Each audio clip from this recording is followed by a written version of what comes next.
നമുക്ക് രഘുനാഥ് നാരായണിലേക്കൊന്ന് പോകാം. ആലപ്പുഴയിൽ നിന്നും രഘു കൂടി ചേരുന്നുണ്ട്. Raghu, good morning. നമ്മളിപ്പോൾ ഈ കൊട്ടിയത്തെ ഉൾപ്പെടെയുള്ള കാര്യങ്ങളൊക്കെ ഇങ്ങനെ പറഞ്ഞു പോകുകയായിരുന്നു. രഘു തന്നെ ആലപ്പുഴയിലെ ഈ ദേശീയപാത നിർമ്മാണവുമായി ബന്ധപ്പെട്ട് അതിന്റെ അപാകതകൾ, നടക്കുന്ന അപകടങ്ങൾ, അതിനെക്കുറിച്ചൊക്കെ എത്രയോ തവണ രഘു തന്നെ റിപ്പോർട്ട് ചെയ്തിട്ടുള്ള ഒരു കാര്യമാണ്. ഇപ്പോൾ രഘു കൃത്യമായിട്ട് എവിടെയാണ് ഇപ്പോൾ നിൽക്കുന്നത്? അപ്പോൾ ഇത്രയും കാലം ഇതൊക്കെ പറഞ്ഞു പോയ ഒരു സാഹചര്യത്തിൽ ഇപ്പോൾ ഈ അപകടങ്ങളൊക്കെ കേൾക്കുമ്പോൾ രഘുവിനെ സംബന്ധിച്ച് എന്താണ് തോന്നുന്നത്? ഇങ്ങനെ റിപ്പോർട്ട് ചെയ്ത് വന്നിട്ടും എന്തെങ്കിലുമൊക്കെ പരിഹാരം ഉണ്ടതായിട്ടോ ഉള്ള പ്രശ്നങ്ങളൊക്കെ കൃത്യമായിട്ട് പരിഹരിച്ചു പോയതായിട്ടോ രഘുവിന് തോന്നുന്നുണ്ടോ?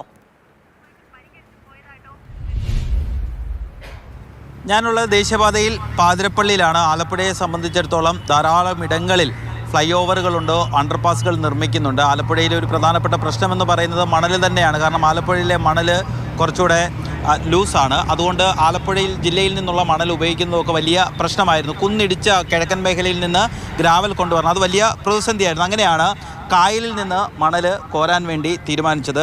നമ്മളുള്ളത് പാതിരപ്പള്ളിയിലെ ഒരു നിർമ്മാണ സ്ഥലത്താണ്. അവിടെ കായലിൽ നിന്ന് എടുത്തുകൊണ്ട് വന്ന മണലാണ് ഇത്.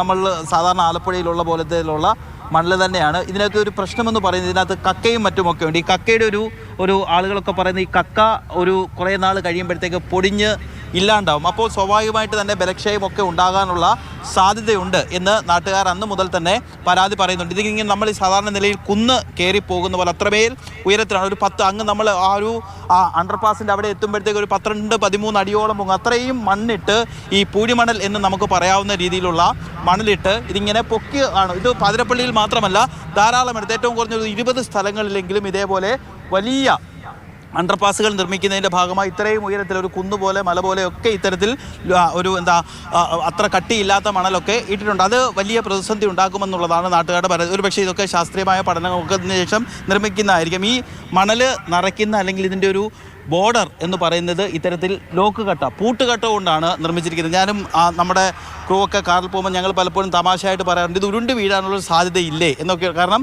ഇത് അത്ര വലിയ കട്ടിയൊന്നുമില്ല. പരസ്പരം നമ്മൾ ഈ ഫ്ലോർ ടൈലൊക്കെ ചെയ്യുന്നത് പോലെ പൂട്ടുകട്ട വെച്ച് അങ്ങനെ ബന്ധിപ്പിച്ച് പോവുകയാണ്. മുകളിൽ മാത്രമാണ് കോൺക്രീറ്റ് ചെയ്യുന്നത്. അങ്ങനെയൊക്കെയുള്ള ആശങ്ക ജനങ്ങൾക്കുണ്ട്.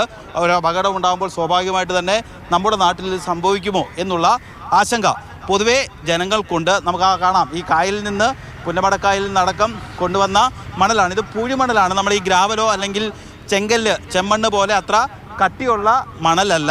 വെള്ളമൊക്കെ വന്നാൽ വളരെ വേഗത്തിൽ ഒലിച്ചു പോകാൻ പറ്റുന്ന രീതിയിലുള്ള പൂഴിമണലാണ്. ആ ആശങ്കയൊക്കെ ജനങ്ങൾക്കുണ്ട്.